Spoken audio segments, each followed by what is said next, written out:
ਦੋ ਬੇਨਸੀਬ ਭਰਾ ਸਨ ਤੇ ਉਹਨਾਂ ਦੀ ਇੱਕੋ ਭੈਣ ਸੀ। ਭੈਣ ਵੀ ਵਿਆਹੀ ਗਈ, ਭਰਾ ਵੀ ਵਿਆਹੇ ਗਏ, ਲੇਕਿਨ ਉਹ ਭੈਣ ਨਾ ਆਈ ਆਪਣੇ ਭਰਾਵਾਂ ਨੂੰ ਮਿਲਣ। ਤੇ ਅੱਗੋਂ ਉਹਦੀ ਭਰਜਾਈ ਜਿਹੜੀ ਸੀ ਨਾ ਉਹ ਆਪਣੇ ਬੰਦੇ ਨੂੰ ਆਂਦੀ ਵੀ ਇਹਨੂੰ ਆਖ ਆਪਣੇ ਘਰ ਰਿਹਾ ਕਰੇ, ਜਦੋਂ ਅਸੀਂ ਇਹਦੇ ਕੋਲ ਨਹੀਂ ਜਾਂਦੇ ਤੇ ਕਿਉਂ ਹੁੰਦੀ ਏ। ਲੇਕਿਨ ਉਹ ਬੇਨਸੀਬ ਭਰਾ ਚੁੱਪ ਰਿਹਾ, ਉਹ ਨਹੀਂ ਕੋਇਆ। ਉਹ ਇਸੇ ਤਰ੍ਹਾਂ ਨਿਆਣਿਆਂ ਕੋਲੋਂ ਥੋੜੀ ਦੇਰ ਬਾਅਦ ਕੋਈ ਗਲਾਸ ਟੁੱਟ ਗਿਆ। ਉਹ ਭਰਾ ਨੇ ਫੜਿਆ ਤੇ ਆਪਣੀ ਮਾਂ ਨੂੰ ਆਂਦਾ ਕਿ ਆਪਣੀ ਧੀ ਨੂੰ ਕਿ ਆਪਣੇ ਘਰ ਨਿਆਣੇ ਰੱਖੇ ਕਰੇ, ਹਰ ਰੋਜ਼ ਲੈ ਕੇ ਜਾਂਦੀ, ਸਾਡਾ ਨੁਕਸਾਨ ਕਰ ਜਾਂਦੇ ਨੇ। ਉਹਨੇ ਵੀ ਇਸ ਤਰ੍ਹਾਂ ਥੋੜੀ ਦੇਰ ਬਾਅਦ ਖਾਮੋਸ਼ ਰਹੀ। ਉਹ ਭੈਣ ਨੇ ਆਖਿਆ ਭਰਾਵਾ ਮੈਨੂੰ ਬੱਸ ਤੇ ਸਟਾਪ ਤੇ ਛੱਡਿਆ, ਮੈਂ ਬੱਸ ਤੇ ਚੜ੍ਹ ਕੇ ਆਪਣੇ ਘਰ ਟੁਰ ਜਾ। ਭਰਾ ਤੋਂ ਤਾਂ ਚੱਲ ਰਹਿ ਲੈਂਦੀ, ਸ਼ਾਮ ਪੈਣ ਡਈ ਸੀ। ਉਹਨੇ ਕਿਹਾ ਨਹੀਂ ਮੈਂ ਜਾਣਾ, ਮੈਂ ਘਰ ਦਾ ਨਹੀਂ ਸਰਦਾ। ਉਹਨੇ ਨਿਆਣੇ ਲਏ ਤੇ ਆਪਣੇ ਘਰ ਚਲੀ ਗਈ। ਉਹ ਕੋ ਵਕਤ ਗੁਜ਼ਰਦਾ ਰਿਹਾ ਤੇ ਉਹ ਜ਼ਮੀਨ ਵੰਡਣ ਲੱਗੇ ਦੋਵੇਂ ਭਰਾ, ਤੇ ਉਹ ਭੈਣ ਆਈ। ਉਹਨੇ ਆਖਿਆ ਵੀ ਮੇਰਾ ਹਿੱਸਾ। ਉਹਨੇ ਕਿਹਾ ਤੇਰਾ ਕੋਈ ਹਿੱਸਾ ਨਹੀਂ, ਤੇਰਾ ਇਸ ਘਰ ਦੇ ਵਿੱਚ ਕੋਈ ਹਿੱਸਾ ਨਹੀਂ, ਕੋਈ ਲੈਣਾ ਦੇਣਾ ਨਹੀਂ, ਸਾਡੇ ਪਿਓ ਦੀ ਜਾਇਦਾਦ ਤੇ ਅਸੀਂ ਵੰਡਣੀ ਹੈ।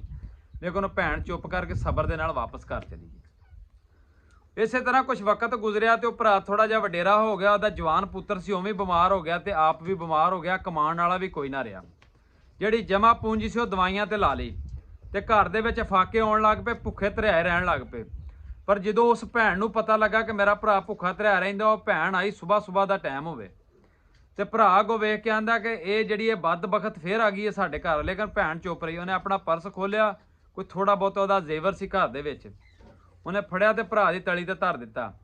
1000 ਰੁਪਇਆ ਇਸ ਤਰ੍ਹਾਂ ਦਾ ਸੀ ਜਿਹੜਾ 150 ਦੇ ਜੋੜਿਆ ਸੀ, ਉਹ ਵੀ ਉਹਨੇ ਭਰਾ ਦੀ ਤਲੀ ਧਰ ਦਿੱਤਾ। ਉਹਨੇ ਕਿਹਾ ਆਪਣੀ ਵੀ ਦਵਾਈ ਲੈ ਲੈ, ਘਰ ਦੇ ਵਿੱਚ ਰਾਸ਼ਨ ਵੀ ਲੈ ਆ, ਤੇ ਜਿਹੜੀਆਂ ਤੈਨੂੰ ਜ਼ਰੂਰਤ ਹੈ ਜ਼ਿੰਦਗੀ ਦੀਆਂ ਚੀਜ਼ਾਂ ਨੇ ਉਹ ਵੀ ਪੂਰੀਆਂ ਕਰ ਲਓ।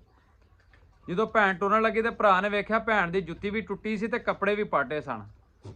ਭੈਣ ਨੂੰ ਉਹਨੇ ਕਿਹਾ ਭੈਣ ਤੂੰ ਆਪਣੀਆਂ ਚੀਜ਼ਾਂ ਨਹੀਂ ਲਈਆਂ। ਉਹਨੇ ਕਿਹਾ ਭਰਾਵਾ ਮੈਂ ਸਭ ਕੁਝ ਜੋੜ ਕੇ ਤੇ ਤੇਰੇ ਲਈ ਰੱਖਿਆ ਸੀ। ਮੈਨੂੰ ਪਤਾ ਲੱਗਾ ਸੀ ਕਿ ਮੇਰਾ ਭਰਾ ਜਿਹੜਾ ਬਿਮਾਰ ਹੈ ਤੇ ਬੜਾ ਮਾੜਾ ਹੋ ਗਿਆ। ਮੈਂ ਨਾ ਇਸ ਟਾਈਮ ਅਗਰ ਖਾਲਸ ਮਾਂ ਪਿਓ ਤੋਂ ਬਾਅਦ ਪਿਆਰ ਕਰਦੀ ਤੇ ਭੈਣ ਕਰਦੀ ਹੈ। ਕਈ ਬਦਨਸੀਬ ਐਸੇ ਨੇ ਕਿ ਭੈਣਾਂ ਨੂੰ 10-10 ਸਾਲ ਹੋ ਗਏ ਨੇ ਵਿਆਹੀਆਂ ਨੂੰ, ਉਹਨਾਂ ਦੇ ਪਿੱਛੇ ਈਦ ਦੇਣ ਨਹੀਂ ਗਏ, ਕਦੀ ਈਦ ਸ਼ਬਰਾਤ ਤੇ ਉਹਨਾਂ ਨਾਲ ਕਦੀ ਸਲਾਮ ਨਹੀਂ ਲਿਆ। ਤੁਸੀਂ ਨਹੀਂ ਕੁਝ ਦੇ ਸਕਦੇ, ਸਿਰਫ ਸੁੱਕਾ ਹੀ ਭੈਣ ਨੂੰ ਮਿਲ ਆਇਆ ਕਰੋ। ਉਹ ਭੈਣ ਆਂਢ ਗੁਆਂਢ ਆਪਣੇ ਸ਼ਰੀਕਾਂ 'ਚ ਦੱਸਣ ਜੋਗੀ ਤੇ ਰਹਿ ਜਾਂਦੀ ਕਿ ਮੇਰੇ ਪਿਛਲੇ ਹੈ ਨੇ, ਮੇਰੇ ਪਿੱਛੇ ਆਉਂਦੇ ਨੇ। ਦੁਨੀਆ ਤੇ ਜਿਹਦੇ ਹੱਕ 'ਚ 3 ਚੀਜ਼ਾਂ ਦੁਆ ਕਰਦੀਆਂ ਨੇ, ਇੱਕ ਮਾਂ, ਇੱਕ ਭੈਣ ਤੇ ਇੱਕ ਧੀ। ਜਿਹਨੂੰ ਤਿੰਨਾਂ ਚੀਜ਼ਾਂ ਦੀ ਅੱਲਾਹ ਪਾਕ ਨੇ 3 ਨਿਯਮਤਾਂ ਦਿੱਤੀਆਂ ਨੇ, ਜਿਹੜੀਆਂ ਉਹਦੇ ਵਾਸਤੇ ਦੁਆ ਕਰਦੀਆਂ ਨਾ ਸਾਰਾ ਦਿਨ, ਉਹਨੂੰ ਇਸ ਦੁਨੀਆ ਤੇ ਵੀ ਘਾਟਾ ਕੋਈ ਨਹੀਂ ਤੇ ਅਗਲੇ ਜਹਾਨ ਵੀ ਘਾਟਾ ਕੋਈ ਨਹੀਂ। ਤੇ ਮੇਰੀ ਸਾਰਿਆਂ ਭਰਾਵਾਂ ਅੱਗੇ ਗੁਜ਼ਾਰਿਸ਼ ਹੈ ਕਿ ਜਿੱਥੇ ਜਿੱਥੇ ਤੁਹਾਡੀਆਂ ਭੈਣਾਂ ਫੁੱਫੀਆਂ ਵਿਆਹੀਆਂ ਨੇ ਉਹਨਾਂ ਦੇ ਕੋਲ ਜਾਓ, ਉਹਨਾਂ ਨੂੰ ਮਿਲ ਕੇ ਇੱਕ ਵਾਰੀ ਜ਼ਰੂਰ ਆਇਓ। ਬਾਕੀ ਵੇਖ ਲਿਓ ਅੱਲਾਹ ਪਾਕ ਤੁਹਾਡੇ ਦੇਣ ਨਾ ਬਦਲੇ ਤੇ ਮੈਂ ਇਸ ਚੀਜ਼ ਦਾ ਦੇਣਦਾਰ ਹਾਂ। ਤੁਸੀਂ ਉਹਨਾਂ ਦੇ ਸਿਰ ਤੇ ਹੱਥ ਰੱਖਿਆ ਕਰੋ, ਤੁਹਾਡਾ ਇੰਤਜ਼ਾਰ ਕਰਦੀਆਂ ਨੇ ਸਦਾ ਹੀ।